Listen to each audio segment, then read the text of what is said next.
সামরিক খাত নিয়ে তথ্য সংগ্রহ এবং গবেষণা করে বিশ্বের সুপরিচিত এমন একটি প্রতিষ্ঠান জানিয়েছে যে সামরিক শক্তির বিচারে বিশ্বের 136টি দেশের মধ্যে বাংলাদেশের অবস্থান এখন 56তম। তাদের তৈরি তালিকায় বছরে বাংলাদেশের অবস্থান ছিল 57। তবে গত বছরে দেশটি এক ধাপ উপরে উঠে এসেছে। সামরিক শক্তির বিচারে সবার উপরে অবস্থান করছে যুক্তরাষ্ট্র আর দ্বিতীয়তে অবস্থান করছে রাশিয়া। গ্লোবাল ফায়ার পাওয়ার নামে এই গবেষণা সংস্থা এই তালিকা প্রকাশ করেছে। গত 12 বছর ধরে সংস্থাটি এ ধরনের তালিকা প্রকাশ করে আসছে। গ্লোবাল ফায়ার পাওয়ার অনুযায়ী বাংলাদেশের সামরিক বাহিনী 2,25,000, এর মধ্যে 1,60,000 সক্রিয় সেনা সদস্য এবং 65,000 সংরক্ষিত সেনা সদস্য। সামরিক শক্তির বিচারে দুই প্রতিবেশী দেশ মায়ানমার এবং ভারত বাংলাদেশের তুলনায় অনেক এগিয়ে। গ্লোবাল ফায়ার পাওয়ারের তালিকায় ভারতের অবস্থান 5ম এবং মায়ানমারের অবস্থান 35তম। গ্লোবাল ফায়ার পাওয়ার অনুযায়ী সামরিক বিমান বাহিনীর মোট 173টি এয়ারক্রাফট আছে, যার মধ্যে 45টি ফাইটার এয়ারক্রাফট, 45টি অ্যাটাক এয়ারক্রাফট এবং 57টি ট্রান্সপন্ডার।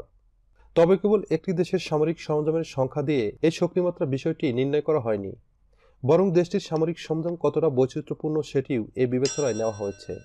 এছাড়াও ভৌগোলিক অবস্থান এবং প্রাকৃতিক সম্পদ সহ আরও বেশ কিছু বিষয় বিবেচনায় নেওয়া হয়েছে এই তালিকা তৈরিতে।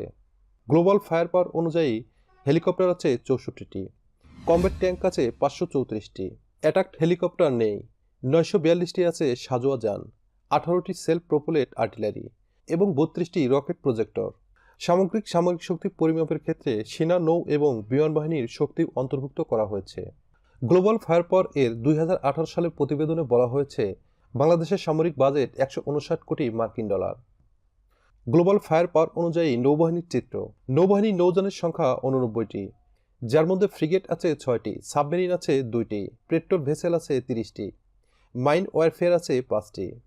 গত বছরের মে মাসে সুইডেন ভিত্তিক একটি গবেষণা সংস্থা Stockholm international piece and resource institute বা সিপ্রি পৃথিবীর বিভিন্ন দেশের সামরিক ব্যয়ের চিত্র তুলে ধরে। সেই প্রতিবেদনে বলা হয়েছে বাংলাদেশে 2007 সাল থেকে 2017 সাল পর্যন্ত সামরিক খাতে 123% ব্যয় বেড়েছে। গবেষণা সংস্থাটির প্রতিবেদনে আরও বলা হয়েছে 2007 সালে বাংলাদেশের সামরিক খাতে ব্যয় ছিল 6,600 কোটি টাকা, কিন্তু 2017 সালে সামরিক খাতে ব্যয় দাঁড়িয়েছে প্রায় 28,800 কোটি টাকা। ডিয়ার ভিউয়ার্স, আমাদের ভিডিওটি কেমন লাগলো তা কমেন্টে জানান। ভালো লাগলে আমাদের চ্যানেলকে সাবস্ক্রাইব করুন, লাইক করুন, কমেন্ট করুন, শেয়ার করুন। সুস্থ থাকুন, ভালো থাকুন।